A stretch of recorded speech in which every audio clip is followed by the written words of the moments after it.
Salve, salve, galera! Sucesso! Eu sou o professor Paulo Assalim, conduzindo com vocês mais um Hora do Conhecimento aqui no Anluz Studio, no nosso Anluz Podcast. Claro, mandar sempre... Opa, tava esquecendo a galera aí. Você que começou a assistir esse vídeo, marca aí um joinha para você. Inscreva no canal se não for inscrito, porque é importante, gente, para a gente ter o nosso like, para a gente ter o nosso acesso. Se você não se inscreveu, faça isso agora. Não está fazendo nada, está à toa aí, está assistindo a gente aí, então marca aí, ativa o sininho para você receber a informação do nosso programa aqui do Hora do Conhecimento, junto com o Anluz Studio. E claro, um agradecimento a Deus, né? Primeiramente aí, sempre que com a gente aqui, nosso Deus amado e querido. Um abraço para minha esposa, ao Andrezão, nosso Creuzebeck, tá? Um agradecimento também à banda Lobex aí, Lobão, curtindo sempre aí o nosso estúdio, claro. Nós temos também a Thelma, Lembranças Artesanais, que já vou fazer o jabazinho da nossa amiga Thelma aí. A Daniele Gonzalez, Fotografia também, que está junto com a gente, curtindo o Hora do Conhecimento junto com o Anluz Studio. Aqui a gente tem música, informação, notícia, descontração, claro, conhecimento. E o nosso entrevistado de hoje, gente, eu já queria já agora comigo aqui, né? Gente, seguinte, o nosso entrevistado... Andrezão, baixa um pouquinho a música aqui, Andrezão, tá alta aqui, valeu. Eu vou fazer não só um agradecimento, mas... um agradecimento, sim. Esse cara foi meu professor, gente. Foi meu professor. Né? Eu vou falar o nome da instituição, né? Não está ganhando jabá, mas vamos falar. Foi do Colégio Nobel e do Platão. Sem sombra de dúvida, o melhor professor de história que eu já tive. Estou falando isso aqui, gente, porque eu também sou professor de história, graças a ele. Talvez se não fosse ele, eu não estaria aqui hoje. Amaralzão. Sucesso. Gente, esse é o saudosíssimo professor Amaral, gente. Aí, a inspiração, né, que a gente fala aí, que nós que estamos na área da licenciatura, você professor, meu amigo, diretor, coordenador aí, sabe que não está fácil as coisas. Mas ter pessoas como essa, com certeza aqui, né, faz parte da história de muitos. E eu estou para falar que ele faz parte da história de milhares de pessoas na história de Maringá e também no Paraná. Marcão, ou mais conhecido como professor Amaral, obrigado pela presença aí. Obrigado pelo convite, Paulo. É um prazer enorme a gente estar aqui, né, junto. E são 32 anos de profissão nessa nossa área de história. E tem muita coisa, né, cara? A gente tem vivido muita coisa. O Brasil tem mudado muito nesses 32 anos. As escolas, o modelo educacional tem mudado. Muitas vezes não, né, positivamente, mas faz parte, tudo é mudança. E a gente vai acompanhando isso, né? Coisas que eram boas há alguns anos atrás, hoje já não são. Pois é, né? Como as muda, coisas né? estão mudando.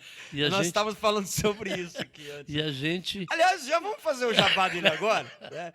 Mandar um abraço para o nosso saudosíssimo Ricardo, que está em Guarapuava. Ricardo, né? Nosso coordenador. Diretor, amigo, né? professor, é tudo. Né? Estava sempre com a gente, né?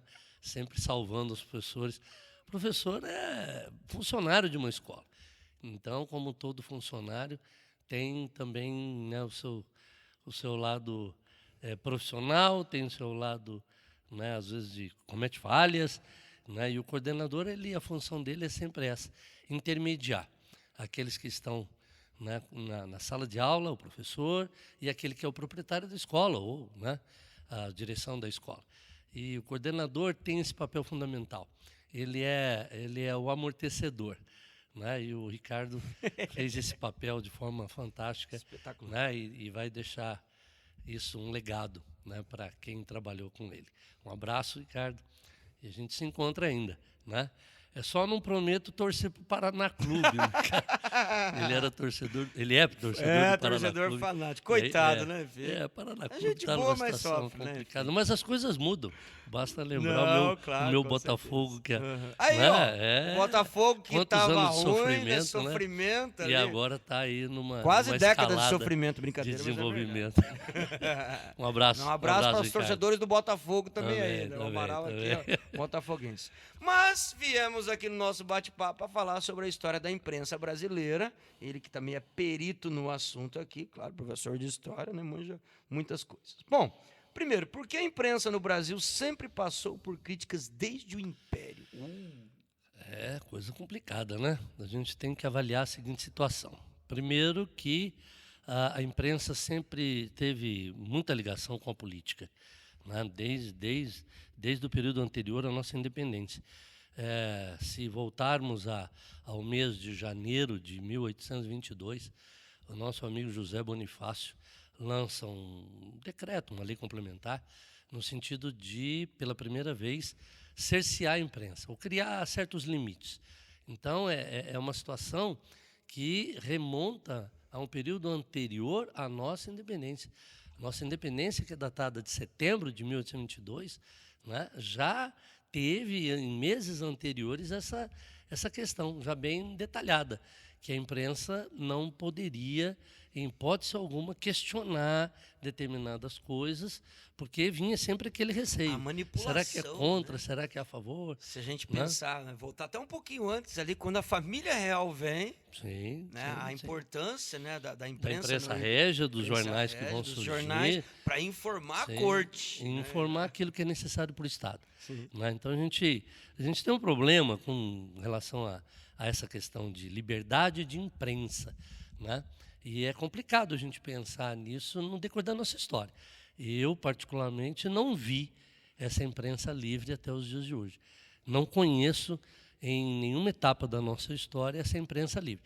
Lógico que tivemos momentos em que a imprensa ela teve mais condições de ter uma certa, um pouco mais de liberdade, não vou nem dizer autonomia, para poder falar o que quer.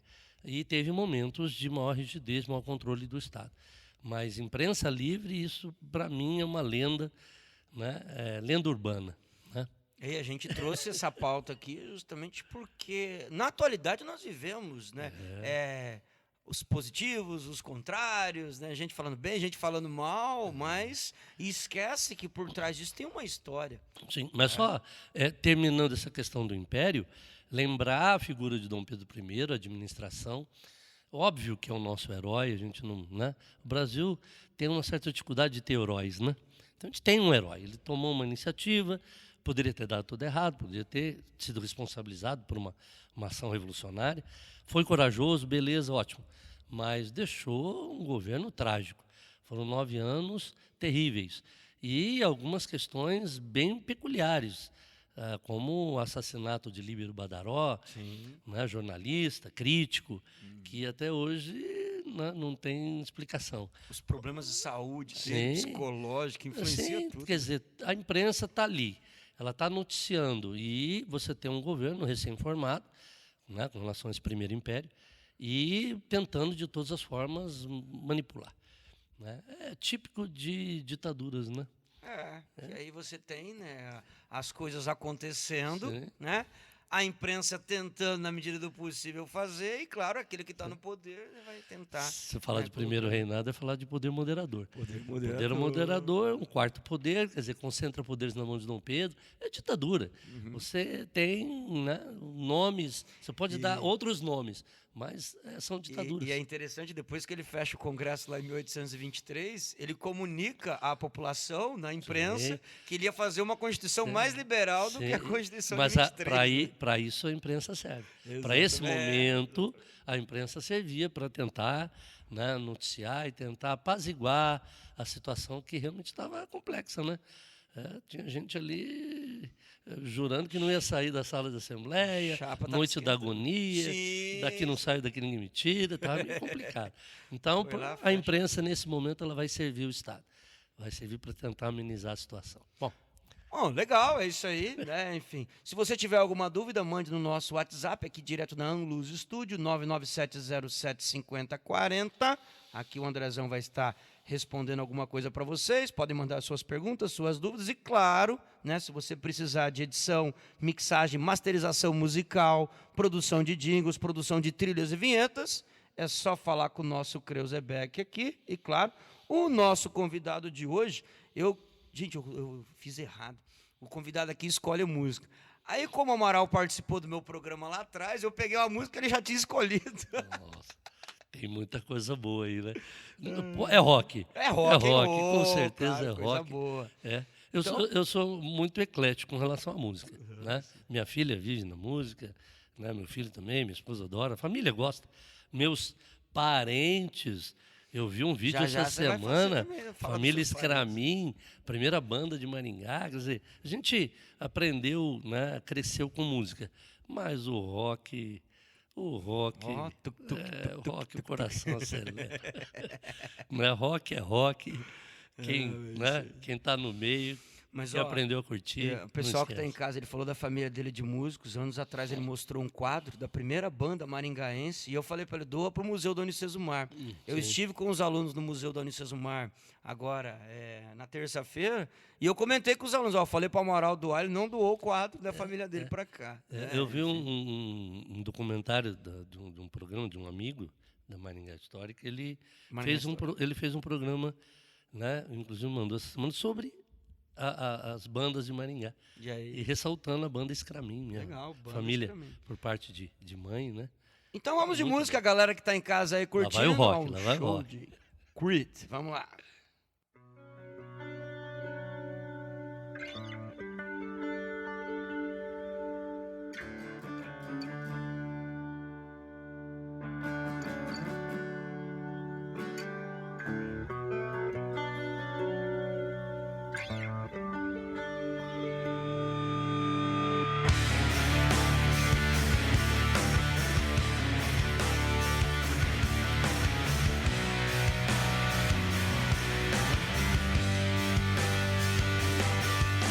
Hello, my friend, we'll meet again. It's been a while, when should we begin? Feels like forever. Within my heart of memories, a perfect love that you gave to me. Oh, I remember when you are with me. I'm free, I'm careless, I believe. Above the others, we'll fly. This brings tears to my eyes, my sacrifice.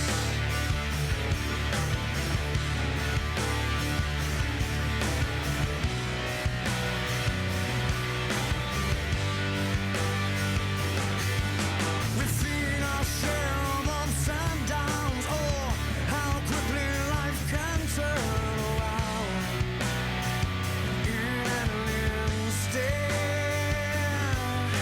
It feels so good to reunite within yourself and within your mind. Let's find peace there. 'Cause when you are with me, I'm free, I'm careless, I believe. Above the others, we'll fly. This brings tears to my eyes, my sacrifice.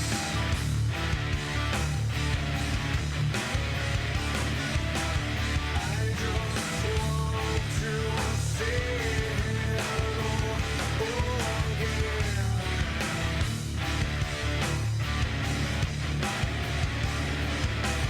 I just want to say hello again.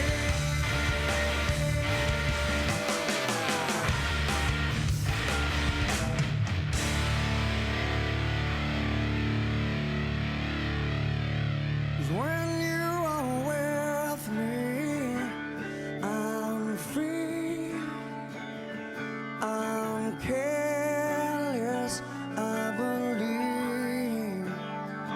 Above all the others, we'll fly. This brings tears to my eyes,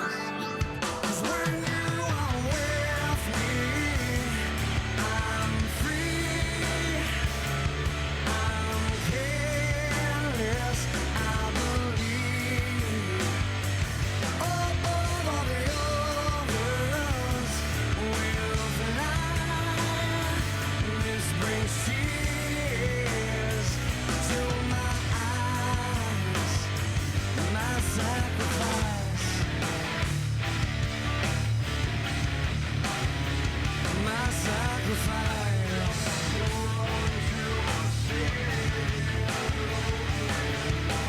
I just want to say hello again.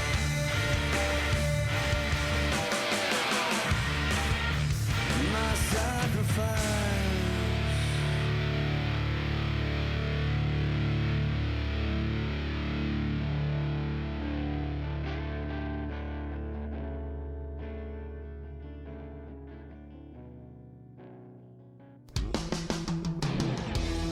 Salve, salve, galera! Sucesso! Estamos de volta aqui no Anluz Estúdio, tá? Fazendo aqui o nosso programa de hoje, falando justamente sobre a história da imprensa brasileira. E claro, se você não se inscreveu no nosso canal, você que tá à toa aí, amigão, tá curtindo, mas dá um likezinho aí, inscreve no canal pra gente curtir, crescer cada vez mais, para que a gente possa continuar o nosso trabalho. Mandar um abraço aí pro nosso amigo Alô Rosen, de Cidade del Este, El Paraguaio da Prolight. Paulão, não esquece o meu abraço lá, Paulão. Ó, a galera tá curtindo a gente lá em Cidade del Este. Ele quer vir aqui ou fazer o programa de lá, a gente vai ter que combinar isso aí. E hoje estamos aqui, claro, né, falando com o nosso saudosíssimo professor Amaral. A gente está falando um pouquinho sobre a história da imprensa brasileira. E já vamos para a segunda pergunta aqui, ó. No Brasil, durante a República Velha, tivemos o golpe de 30 e ao longo da história brasileira usamos a palavra golpe. Por que isso está sempre na mente dos brasileiros, a palavra golpe? Tudo que sai do padrão político, qualquer coisa, né? Hoje a gente tem essa palavra em voga, que é golpe. Independente, né, de como as coisas caminham, independente da forma com que as ações são feitas, ou com violência, ou sem, ou só no pensamento, né? Não importa. Fugiu daquela regra pré-estabelecida, é um golpe. Então, nós tivemos na nossa história do Brasil, não só recente, né? Sim, Na história claro. toda, muitos golpes de N formas, né? de N ações diferentes. E, claro, é difícil da gente conseguir entendê-las. Você tem que avaliar cada uma delas, entender, né, a gravidade, o jeito, o interesse. O que né? falta muitas vezes é as pessoas, né, analisar o contexto Sim, histórico o daquilo que contexto está acontecendo. histórico, porque o que a gente vê hoje é uma banalização. Né? Você fala em golpe como se estivesse falando em salsicha. Entendeu? É golpe, golpe. Não é bem assim. Não, né? tem tudo A gente ali. tem visto muitas coisas nesse gênero. As pessoas rotulam certas coisas sem conhecimento nenhum. Chamar um cidadão de comunista porque ele tem certas, né, ideias de uma sociedade mais justa, Pois e chamar de é. fascista É. aquele que quer uma sociedade mais conservadora. Quer dizer, você está rotulando coisas sem saber nem o que elas são na prática. Né? Então, esse golpe também entra nesse Entra rol. também nesse, né? Ultimamente a gente tem visto muito isso. A internet está colocando muita gente, ela é muito democrática nesse sentido. Sim. Ela coloca pessoas, muitas vezes sem muito conhecimento, infelizmente, dá a elas esse direito. E cabe a gente saber, né, discernir. Né, Tentar saber contornar, né, entender, algumas situações. contornar situações, saber interpretar, às vezes avaliar que, poxa, né, podia ter um entendimento melhor, mas faz parte da humanidade. Além de fazer parte, né, a gente que está falando sobre veracidade e outras coisas mais, né, dentro das redes sociais, hoje, curiosamente, o aluno chegou, né, mostrou um planner do filósofo Epicuro. Né? Aí eu olhei e falei, cara, mas isso não tem nada a ver com Epicuro. Para quem conhece ali, né, a carta sobre a felicidade amanheceu e outras coisas mais. Mas aí as pessoas começam a atribuir pensamentos que talvez possam ser delas, mas colocando uma característica, vamos colocar assim, de força no seu pensamento, Sim. como se fosse de outra pessoa. Sim. Né? Isso está acontecendo. E na sala de aula a gente vê muita coisa, né? Vixe. Na sala de aula a gente tem uma variedade muito grande de alunos, não só a quantidade, como a qualidade. Então, a gente acaba vendo alunos que, do nada, chegam com esse tipo de dúvidas, De informação. às vezes mostrando um conhecimento até que assusta, né? Fala, nossa, Sim, tem o uns cidadão isso preparado. Né? Enfim, acabou de tá. ler O Príncipe de Maquiavel e quer debater com você, ótimo. E já tive alunos Né? assim. É né? ótimo, Muito- ótimo, ótimo. É uma E delícia. tem muitos assim. E, ao mesmo tempo, o cidadão não consegue formular uma frase. Entende? Não- é terrível, a gente tem visto muito isso. O aluno sair do ensino médio sem conhecimentos básicos. Né? Não, claro, não estou generalizando, estou citando todos.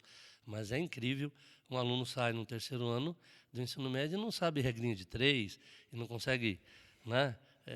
E ainda regrinhas- reclama que tem Sim, muita disciplina. regrinha de tem muito acentuação, não sabe esquema. absolutamente nada de história. Biologia para ele é um dilema.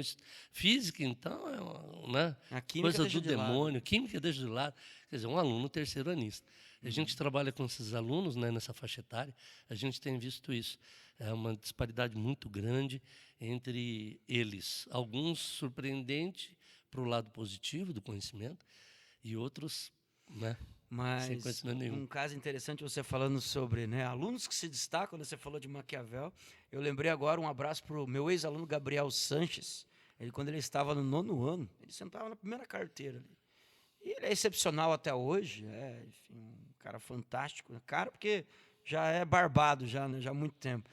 E ele leu Maquiavel, ele queria debater ali na sala de aula, né, as leituras, Nietzsche, Schopenhauer, e eu falava, Gabriel, A gente tem que eu ponderar, tenho né? 43 alunos, olha para trás, eu não posso ficar aqui com você. Só com você né, debatendo enfim. Maquiavel. Mas aí que você vê, né? Pô, o cara com 9º ano já tinha lido todas essas obras, e lido a obra mesmo, não era comentarista, não era videozinho de YouTube. Não era ler o o livro resumo. na Não cabeceira era- ali, enfim.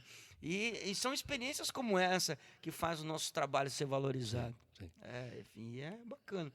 Bom, a gente estava falando aí, né, sobre a questão do golpe, Sim. citei ali até A a questão Revolução de de Vargas, 30, a Revolução de 30, Vargas ficando ali no poder, manipulando como quem não quer nada, para quem conhece a história. Entender toda uma situação de um Sim. período muito longo de República Velha, onde a oligarquia, né, as famílias oligárquicas, essas famílias de fazendeiros que tinham muito poder, influência política, Os né, os coronéis, né, e várias, né, famílias pelo Brasil afora, o poder concentrado a elas, e essa revolução, esse golpe, ele surge no sentido de buscar uma alternativa. Aquele modelo estava ruim para o Brasil. Então, o que nós tínhamos que fazer? Mudar. E mudar, lógico, mudar daquele eixo, né, Minas, São Paulo, café com leite, buscar uma alternativa. Né, o cidadão foi governador do Rio Grande do Sul, que apresentava propostas de mudança. Então, de maneira geral, né, a própria Aliança Liberal, que era o grupo que o conduziu ao poder, apresentava propostas de mudança. Então, foi uma página necessária.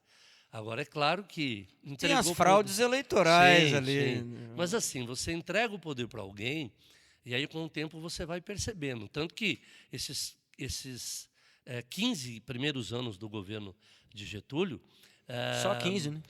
Nos primeiros 15 longos anos, você tem momentos em que houve desenvolvimento, houve mudanças positivas na política, né, algumas leis interessantes, mas é um tempo muito longo, né, cara? E gera o desgaste natural, e aí tivemos momentos bem complicados. Entregou o poder, é aquela história, você vai conhecer. Ao entregar o poder, você conhece.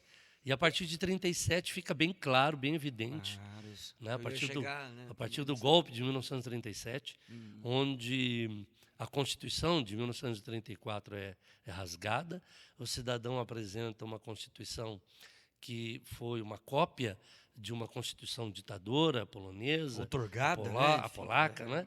Francisco Campos praticamente redigiu, né, seguindo os interesses de Getúlio, mas deixando claro que, a partir de 1937, o poder vai se concentrar na mão de Getúlio Vargas. Ele quem vai se tornar o poder. Não é nem um quarto poder, é um poder total, é mais do que isso. Até né? porque a intentona comunista de 35 deu, né? As Aval. pessoas com medo, né? Aval. Daquilo que estava acontecendo. Cara, era uma coisa incrível. Todos morriam de medo do comunismo. Sim. Né? Então, é óbvio que a gente também tem que avaliar essa questão do comunismo crescendo no Brasil. Né? Então, nos países capitalistas havia esse temor. Isso foi fomentado aqui no Brasil para que as pessoas tivessem esse receio. E, infelizmente, por uma péssima decisão, o próprio nome intentona já deixa já claro isso, dava um- mal planejado, um mau um- planejamento, os comunistas tentaram um golpe totalmente fracassado, e isso acabou servindo de justificativa para que Getúlio concentrasse mais poderes à mão. E a partir do momento que surge esse Estado Novo, a gente não pode desassociar 3 órgãos que são extremamente importantes nesse contexto da ditadura de Vargas. O DASP, que é o Departamento de Administração e Serviço Público, onde o Estado passa a controlar os órgãos públicos. O DIP, que a gente vai falar agora. Não, mas né? já vamos até colocar aqui O agora, até departamento- perguntar agora para O você. Departamento de Imprensa e Propaganda. E o DOPS, né? Que é a Polícia Secreta de Felinto É Miglio. verdade. Né? E na sua Então- opinião aí, já que né, você falou do DIP, quem mais sofreu com ele? Bom, o DIP deixa clara essa intenção do Estado de manipular as coisas e de mostrar sua visão. E é óbvio, aquilo que é oposição deve ser calado, deve ser escondido. Mas, avaliando bem a criação do DIP, a gente não pode só pensar nesse órgão, Departamento de Imprensa e Propaganda, criado pelo Estado, né, ditatorial de Vargas, não como algo exclusivamente brasileiro, não é uma ideia exclusiva nossa. Ela é praticamente uma cópia, né, do Ministério de Propaganda nazista. Então, muitas das coisas que foram colocadas em prática na Alemanha nazista, né, através da manipulação da imprensa, através da maquiagem numa foto, né, mostrar aquela figura do líder, né, como uma pessoa feliz, sorridente, ao lado de crianças, as crianças tinham que estar sadias. Né? Quer dizer, tudo isso é uma visão que vem praticamente copiada do Ministério da Propaganda nazista e vai ser posta em prática aqui. Eu cheguei a ver imagens assim que chegam a ser cômicas, né? Num discurso noturno, todos os que estavam no palanque, os assessores de Getúlio, vestindo roupas escuras. E Getúlio com um terno branco, uma calça branca, um chapéu branco, ele parecia um pai de santo. Se destacar, Né, no meio daquela foto. Ele era o destaque. E depois vi uma outra foto, justamente o oposto. Era de dia, num palanque, todos com roupa mais clara, isso era já determinado pelo DIP, e Getúlio com uma roupa mais escura. Ele que tinha que aparecer. A bandeirinha na mão das crianças, na frente do palanque, né? Os discursos, a questão, os desfiles. Né? O desfile de 1º de maio no estádio do Vasco da Gama. Vasco. Vascão, né? Lá, né? O estádio da Colina, São Januário. Né? O desfile de 1º de maio parou o Rio de Janeiro. Então era aquela coisa assim para mostrar. E as né? pessoas queriam, né, ver Queriam. Getúlio, aquilo que ele tinha Sim. de bom para falar Então, para o trabalhador. um jornal, cria-se um jornal para noticiar o que o Estado pretende. Um programa de rádio, Opa! cria A um Voz programa do de Brasil, rádio, que era a Hora do Brasil. A Hora do Brasil, né? Para noticiar aquilo que o Estado realmente tem interesse que se noticie. E é claro, imaginem numa sociedade onde a gente praticamente não tinha televisão, não existia televisão no Brasil. Né? Os primeiros... TV Tupi é de 52, se não me engano. Sim, né? a Bem primeira mais televisão pra chega em frente. 1950. Então, Setembro de 1950. então- Assiste Chateaubriand. Assiste Chateaubriand. Mas eu penso que nessa década de 30, o rádio era Sim. aquilo que unia a família. Então você colocava a família em volta do rádio no final da tarde para ouvir Pra a Hora do ver Brasil. A voz do presidente. A Hora do né? Brasil, a voz do presidente. E assim, o programa era interessante. Eu cheguei a ver alguns takes Trechos, de gravação, né? Também já trechos. escutei. Não é comparado ao que é hoje. Hoje a Hora do Brasil é complicada, né? Porque é um Mas aí noticiário que tá. interno do Congresso Nacional. Se nós pensarmos ali, imagine só, você não tinha opção. Sim, não tinha opção. Aí, de repente, pô, o presidente da República, Vai fazer um ele vai pronunciamento. entrar dentro da minha casa, Sim, no rádio. sim, vai falar. Era ali, vamos É, sintonizar o rádio, colocar sintonizar ali. o rádio. Então, Era não, uma hora. E as pessoas, né, lendo alguns relatos, as pessoas diziam, ele está falando comigo. Sim, Entrava aquele E, sentimento. e assim, a fala era progressista. Sim, claro. Vamos fazer, vamos construir, vamos transformar o Brasil numa potência. Quer dizer, a pessoa escuta aquilo, mesmo aquele mais humilde, o mais pobre, junto com a família, né? Enche os olhos de lágrima pensando num Brasil melhor. Né? Então a propaganda é usada nesse sentido. O DIP mostrou claramente isso. Né? Mas assim, sem desassociar ao DOPS. Sim, claro. Aí, Porque era assim, a propaganda ela tem que ser favorável ao Estado, você não pode criticar. Monteiro Lobato, um exemplo, Monteiro Lobato tinha uma questão pendente com Getúlio, ligada ao petróleo. Monteiro Lobato criou várias empresas, né? Companhia de Petróleo do Cruzeiro do Sul, Companhia de Petróleo do Mato Grosso, a extração de gás também. E ele lutava para que tivéssemos uma exploração nacional. E havia um interesse muito grande de empresas multinacionais, estrangeiras, Campanha até do petróleo, a Standard né? Oil, que mais tarde vai ser a Exxon, Sim, né, é poderosa, né, de impedir o Brasil de produzir petróleo, de extrair petróleo, Aí que refinar interessante, petróleo. né? Você vê que a gente já começa a cutucar, Sim. né, a concorrência estrangeira. Sim, e aí Porque é o medo, né? Imagine só, o Brasil, né, o Sim. tamanho que é a produção de a petróleo. missão ABINC, na época de Sim, Dutra, é verdade, vem ao é verdade. Brasil e atesta, não tem petróleo. Ou se tem, não presta. Aí Então, já começa a propaganda negativa, sim, né? Monteiro Lobato, naqueles primórdios, né, 37, ele critica o Estado, né, da posição que Getúlio está tomando. Getúlio ainda estava meio sem saber direito, ele ainda não tinha aquela visão da Petrobras que ele vai ter no futuro, né? Sim, na década Mas de ele 50, está ali né? meio titubeante e Monteiro Lobato critica, manda uma carta, depois manda uma outra e é preso por isso, né? Então aí entra E o aí DOPS. outra também, né? Aí entra a polícia que vai prendê-lo para mostrar, olha, você não pode criticar o Estado. Então deixa aquele receio. Você pode falar do Estado, mas de preferência falar positivamente.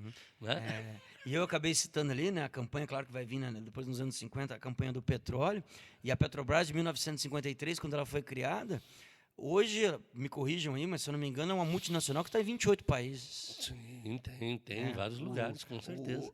A questão da empregabilidade e a questão, né, financeira da Petrobras é algo extraordinário. É uma questão de orgulho nacional. Né? Sim. A campanha do petróleo é nossa, Sim, apesar que né? eu ainda Então, não vi. olha só, Eu você ainda que falou, não vi minha parte, ele né? teve essa visão também. É nosso, Estou mas esperando o pré-sal também. Eu tô esperando.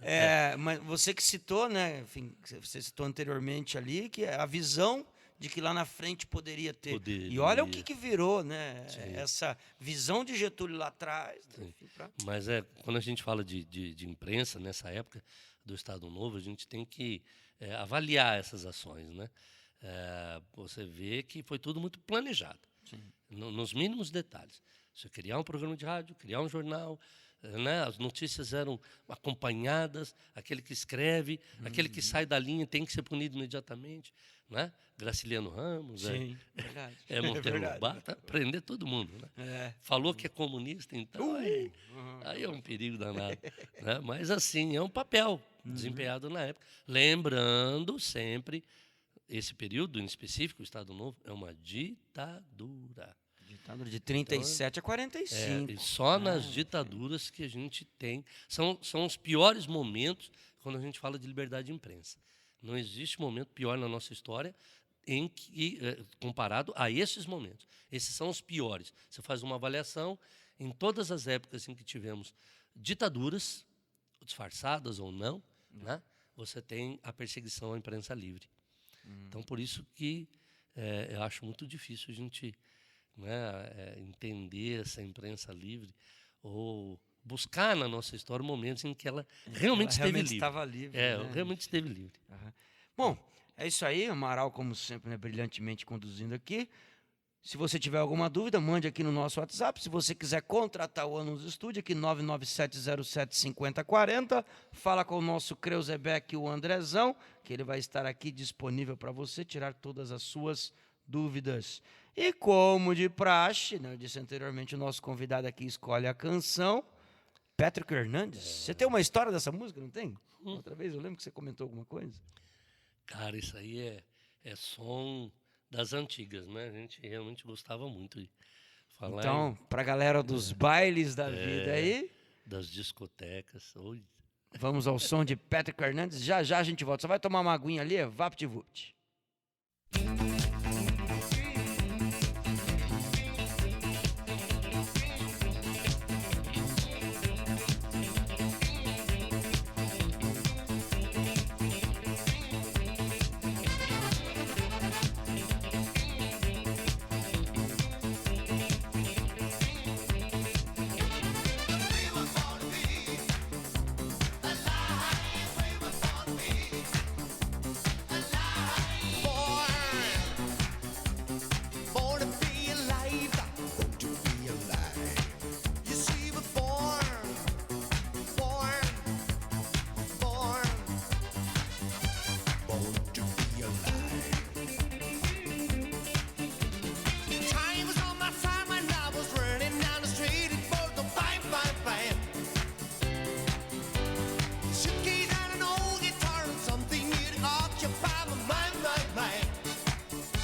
Yes, we were born to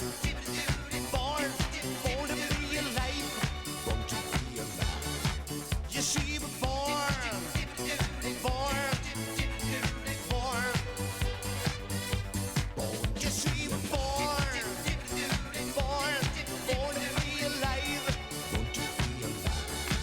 Yes, we were born.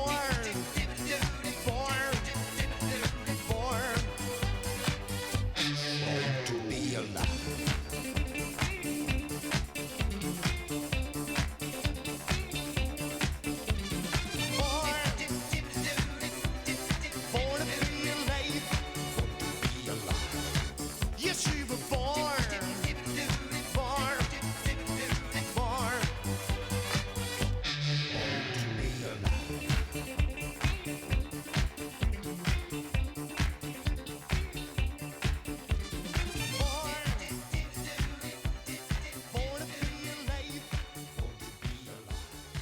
Yes, we were born.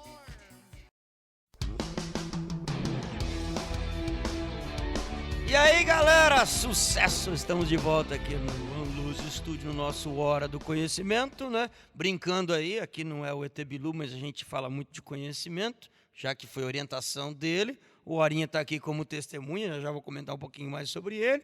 E se você não deu o seu like, tá chegando agora, adiantou o vídeo aí, começa ali desde o início, clica aí no sininho, né? Tá fazendo nada, tá de boa aí? Clica aí, vai curtir aí as nossas, né, os nossos vídeos. E claro, os agradecimentos para Daniele Gonzalez Fotografia. E, gente, ó, a esposa do André, a Thelma aqui, olha o que ela faz aqui: patchwork, patch applique, bordados computadorizados, tá?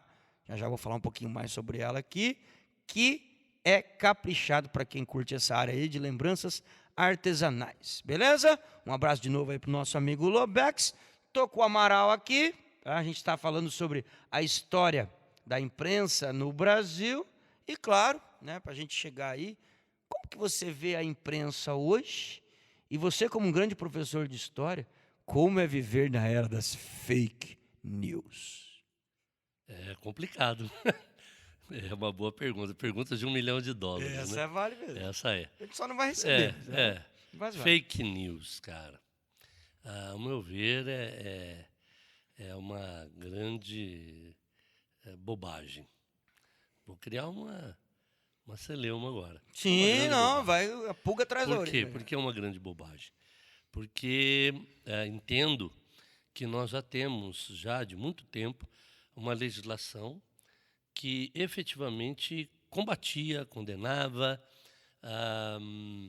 através de direitos autorais, através de punição pecuniária mesmo, dinheiro, né?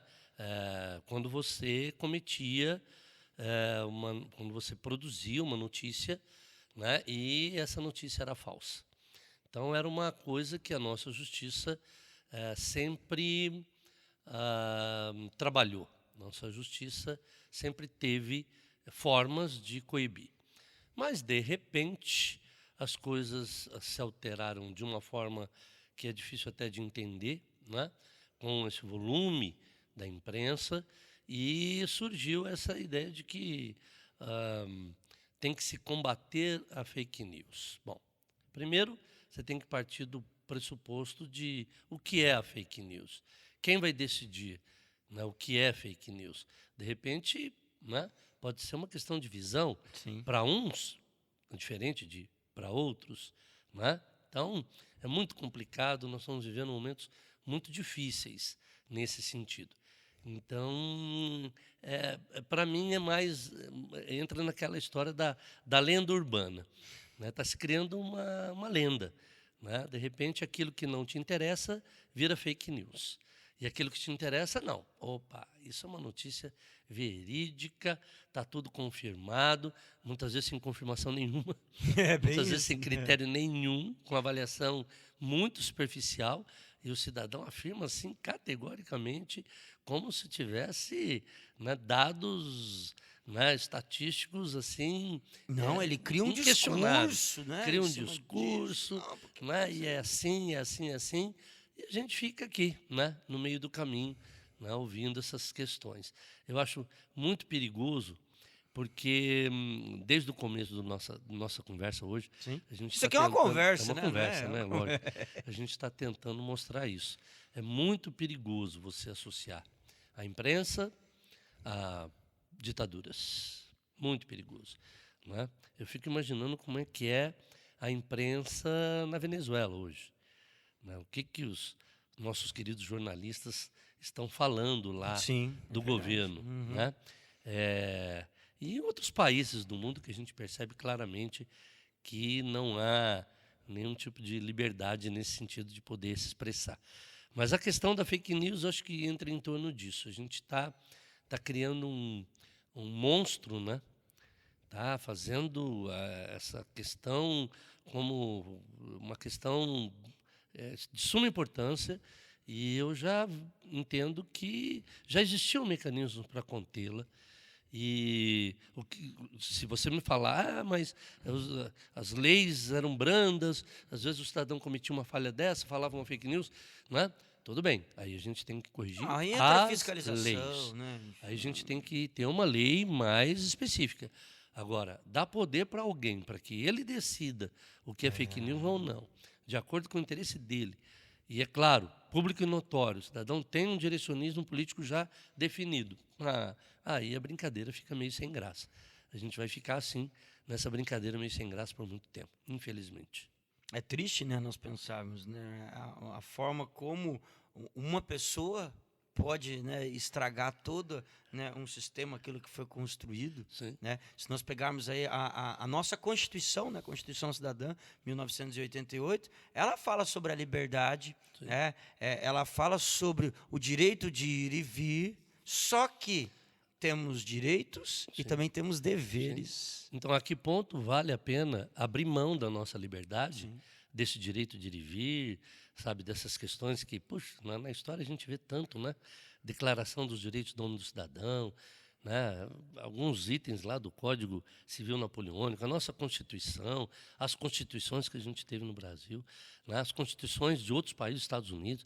De repente você vê isso, a que ponto vale a pena realmente abrir mão de tudo isso em prol de querer manter, sabe, combater essa fake news, essa coisa tão, esse Godzilla, esse monstro que, nossa vida está a ponto de ser, né, destruída.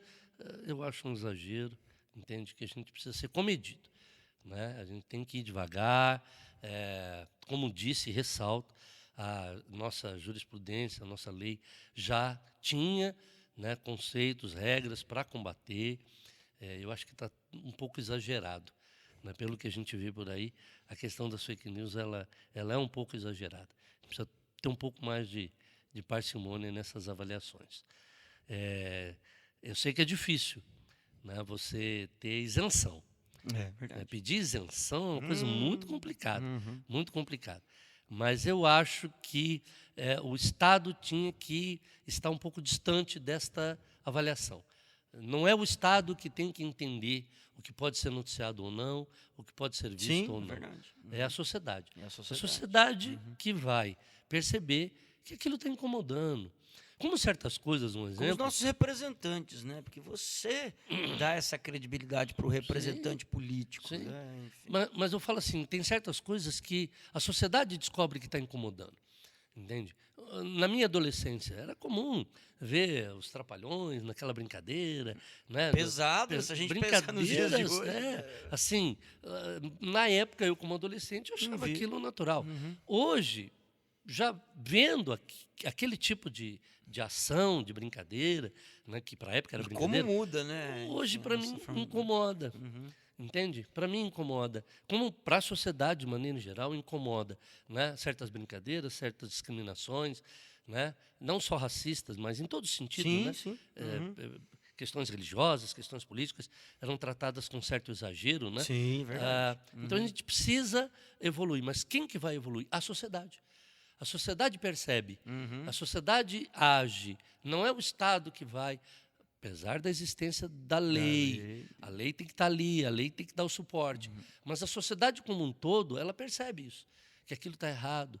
Né? Como o jornalista, um locutor esportivo, essa semana, narrando um jogo de futebol, disse que o jogador do Corinthians, que teve o pai falecido há pouco tempo atrás, ao chutar a bola e errar o gol, mandou ela para o alto, mandou a bola para o pai.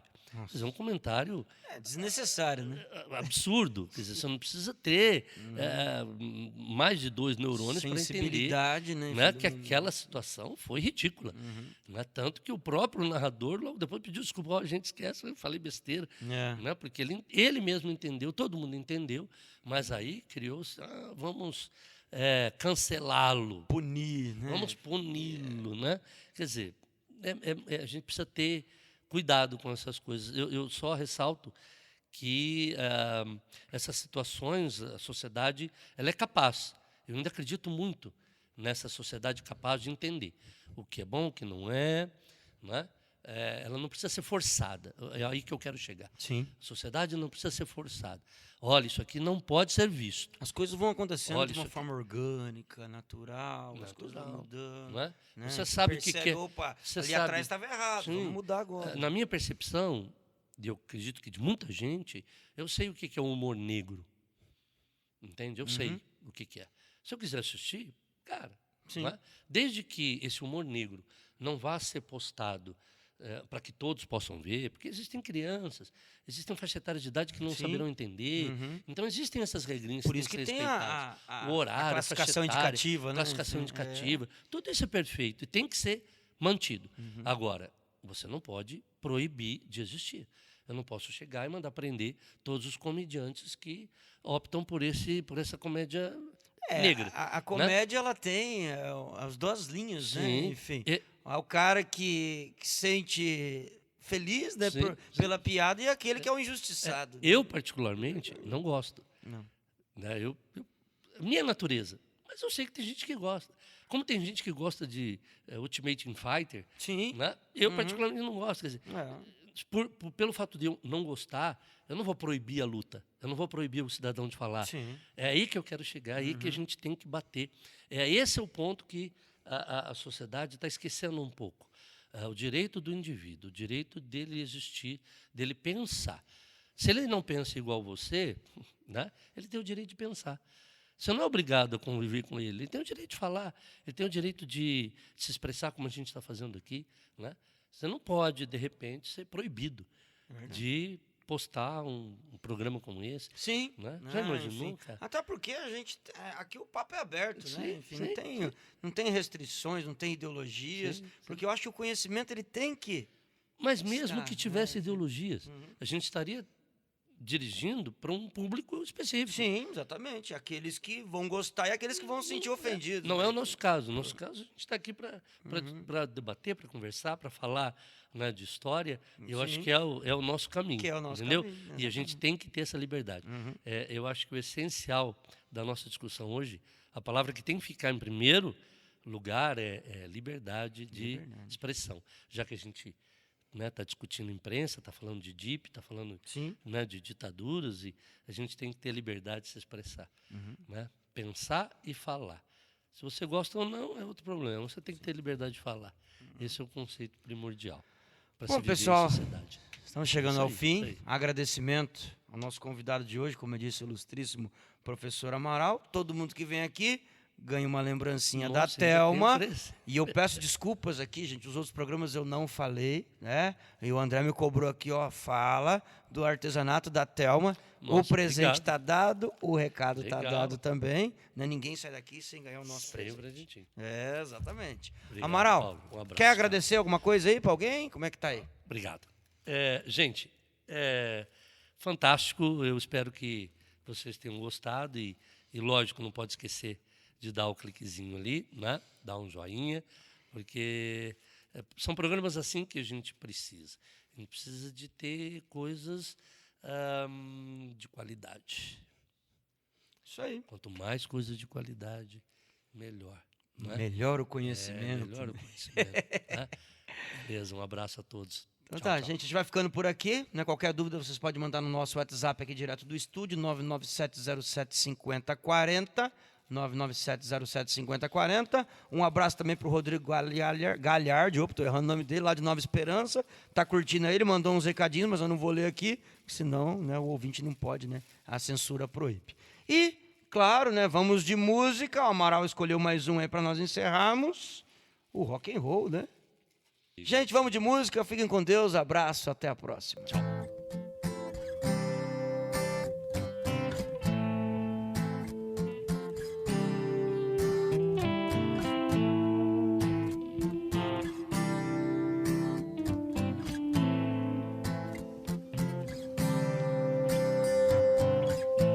Eu sou passageiro,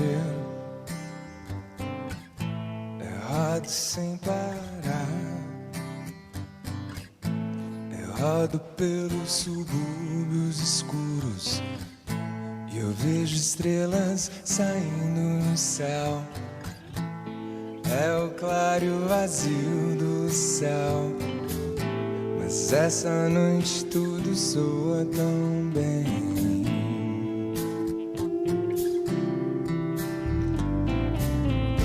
Entre no meu carro, nós vamos rodar.